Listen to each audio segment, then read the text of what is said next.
బంగారం ఈ పాలు తాగమ్మా. అసలే ఈ రోజుల్లో చదువులు స్పెషల్ క్లాసులు అంటూ ఎప్పుడో 10 గంటలకు వస్తున్నావు, సరిగ్గా ఏమీ తినట్లేదు. ఈ పాలన్నా తాగమ్మా.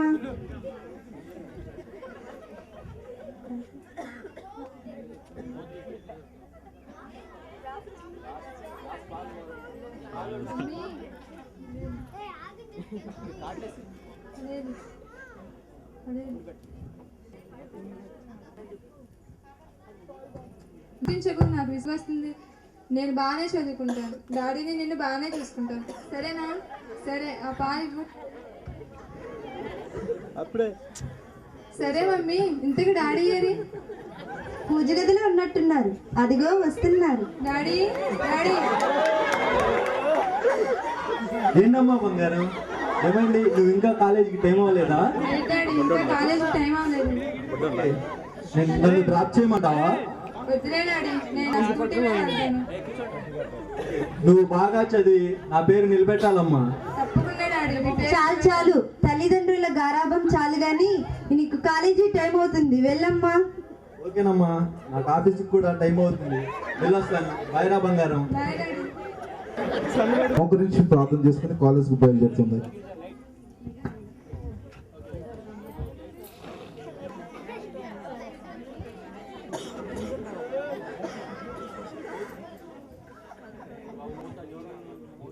మమ్మీ, టిఫిన్ రెడీ అయిందా? నా కాలేజ్కి టైం అవుతుంది. సరే సరే, టిఫిన్ ఎప్పుడో రెడీ అయింది. ఇంతకీ నువ్వు బైబిల్ చదివి ప్రార్థన చేసుకున్నావా?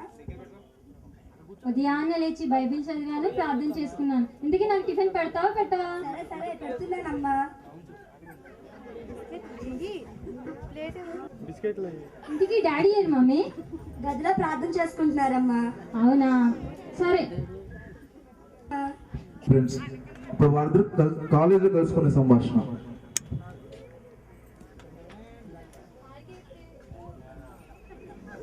హాయ్ కీర్తి. ఏం క్లాస్ ఈ రోజు కాలేజ్కి లేట్గా వచ్చావు? ఈ బస్సులున్నాయి చూడు, ఒక్కటి సరిగ్గా ఆపరు. ఈ రోజు అస్సలు ఆపలేదు, అందుకనే లేట్ అయింది. నాకు అలాంటి ఇబ్బంది ఏం లేదబ్బా, మా డాడీ అని చక్కగా నా స్కూటీ కొనిచ్చారు. అవును, నువ్వేం చక్కగా స్కూటీ మీద వచ్చేస్తావు. సరే సరే, క్లాస్ టైం అవుతుంది, పద పద. పద.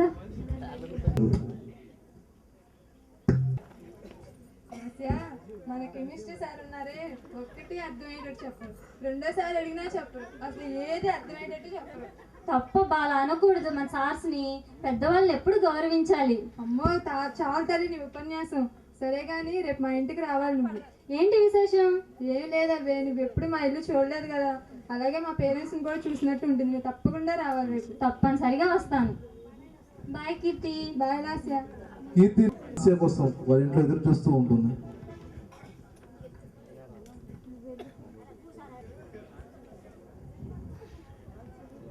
హాయ్ కీర్తి. హాయ్ లాస్య, నీకోసమే చూస్తున్నా. ఏంటి ఇంత లేట్?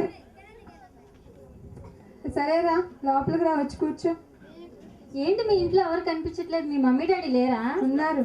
మమ్మీ, మమ్మీ, మా ఫ్రెండ్ వచ్చిందిరా.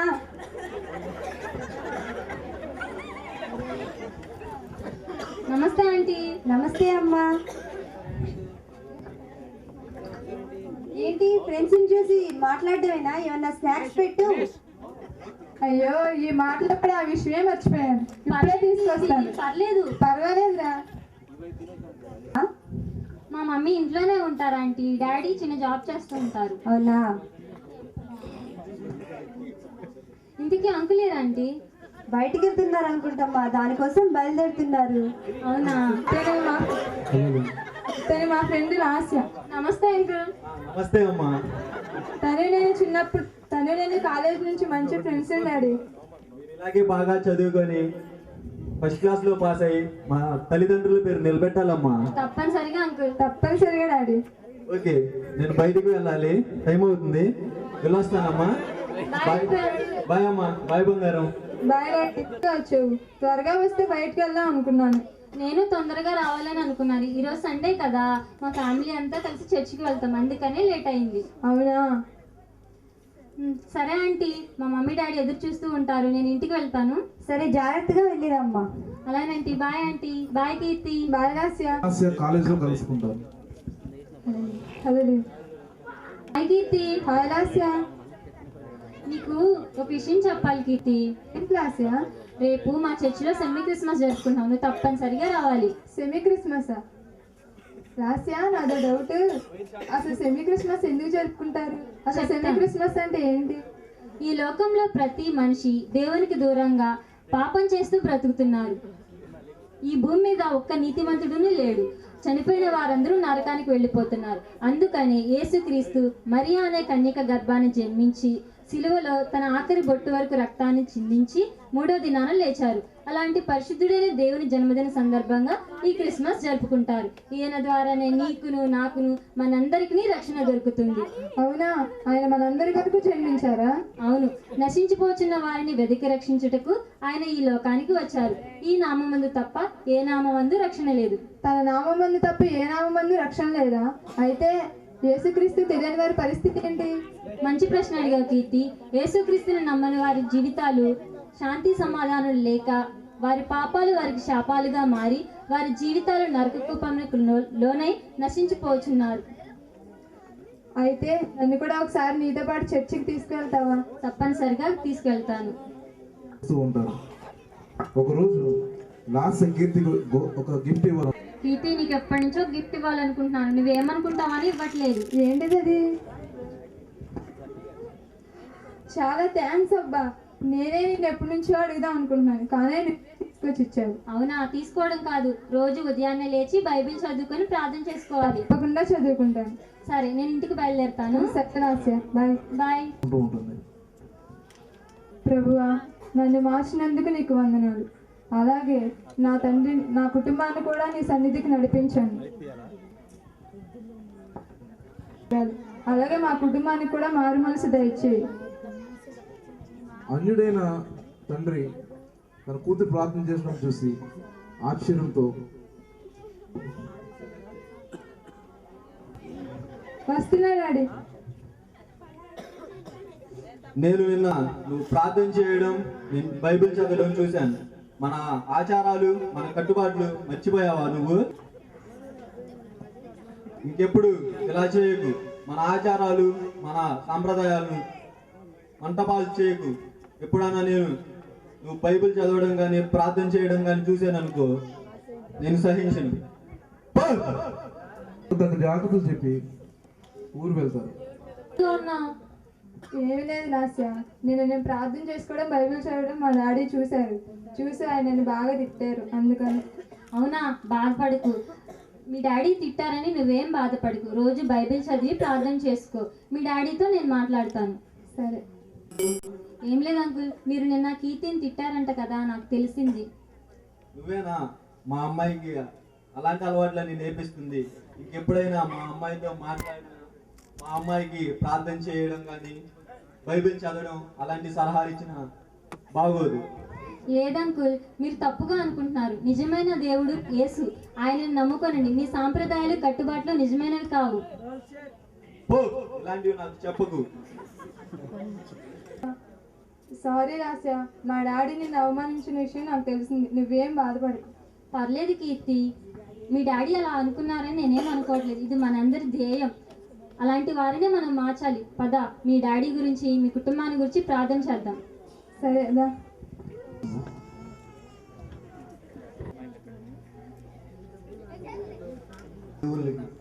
పూజలు చేశాను, కానుకలు సమర్పించాను, కానీ ఈ బిజినెస్ లో ఇంత లాస్ వస్తుందని అనుకోలేదు. ఏ దేవుడు నా పక్షాన లేడు. కీర్తి వస్తున్నా డాడీ. మనకి ఏంటి డాడీ? బిజినెస్ లో బాగా లాస్ వచ్చిందమ్మా. ఏ దేవుడు మనల్ని కాపాడలేదు. మనకి ఇంకా చావే శరణ్యం. తప్పు డాడీ, అలా అనకండి. నేను మీకు ఎన్నోసార్లు చెప్పాను, నిజమైన దేవుడు మన యేసు. ఆయన నమ్మండి, మనకి ఎలాంటి కష్టాలు రావు. మళ్ళీ ఇలాగే చెప్తున్నావా? మళ్ళీ నాకు ఇలా చెప్పావనుకో, నీకు చాలా సివియర్గా పనిష్మెంట్ ఉంటుంది. ఇలాంటివి మళ్ళీ నా దగ్గర. యేసుక్రీస్తు గురించి నీకు మొత్తం వివరంగా చెప్పిస్తాను. వద్దన్నానా? మళ్ళీ తీసుకొస్తానంటావు? ప్లీజ్ డాడీ, ఒక్కసారి నా మాట వినండి డాడీ. సర్లే, ఈసారి నీ మాట కూడా విందాం. తీసుకురా. నమస్తే అమ్మా, బాగున్నావా? బాగున్నాను అంకుల్. తిట్టినందుకు ఏమనుకోకమ్మా. పర్లేదు అంకుల్. కీర్తి చెప్పింది మీకు బిజినెస్లో బాగా లాస్ వచ్చిందంట కదా. బాగా లాస్ వచ్చిందమ్మా. బాధపడకండి అంకుల్, నిజమైన దేవుడు యేసే. మీ సాంప్రదాయాలు కట్టుబాట్లు వదిలేయండి. ఈ లోకంలో ప్రతి మనిషి దేవునికి దూరంగా పాపం చేస్తూనే బ్రతుకుతున్నారు. అందుకనే యేసుక్రీస్తు తన 2 చేతులను చాచి ఏ ఒక్క ఆత్మ నశించిపోకూడదని ఈ లోకానికి వచ్చారు. అవునా అమ్మా, నువ్వు చెప్తుంటే ఇంకా వినాలనిపిస్తుందమ్మా. తప్పనిసరిగా తెలుసుకుందరు అంకుల్. రేపు ఆదివారం మా చర్చిలో క్రిస్మస్ వేడుకలు జరుపుకుంటున్నాం. మీరు తప్పనిసరిగా ఆంటీని తీసుకొని రండి. ఓకేనమ్మా, తప్పనిసరిగా తీసుకొని వస్తాను. సరేనా అంకుల్, ఉంటాను. ఓకే అమ్మా. ప్రేయర్కి వెళ్తాను. చర్చికి వచ్చినందుకు చర్చిలో వస్తే నీకే కాదమ్మా, నాకు కూడా చాలా ఆనందంగా ఉంది. ఇక్కడికి వస్తే అసలు క్రిస్మస్ అంటే ఏంటమ్మా? కీర్తి, నువ్వు కూడా ఈ క్వశ్చన్ ఒకసారి అడిగావు, గుర్తుందా? గుర్తుంది ఆశ. ఇప్పుడు చెప్తాను. క్రిస్మస్ అంటే క్రీస్తు మనలో జన్మించడమే క్రిస్మస్. క్రీస్తు ఎప్పుడైతే మన హృదయంలో జన్మిస్తాడో ఆ రోజు నుంచి ప్రతిరోజు మనకు క్రిస్మసే.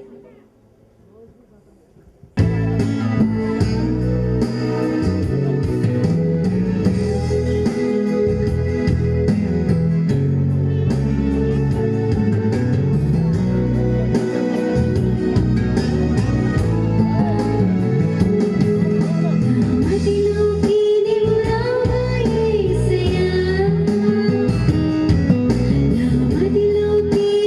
రావా యేసయ్యా.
లక్ష్మి.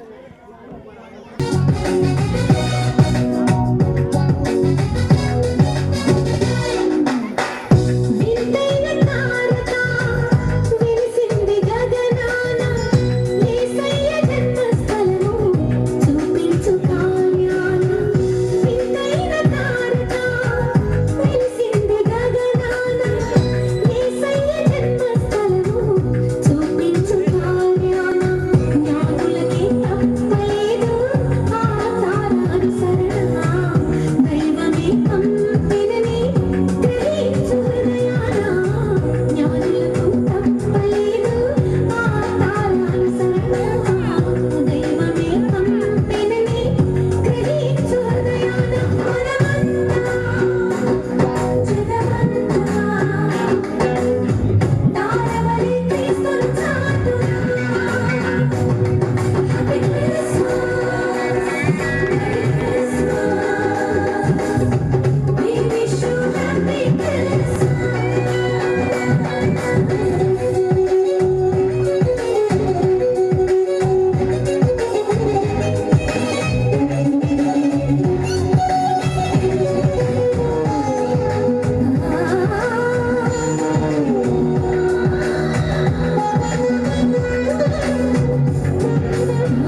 స్పీకర్ రాజ్ ఒక్కసారి స్టేజ్ మీదకి వస్తే అందరూ చెప్పట్లు ఆహ్వానిద్దాం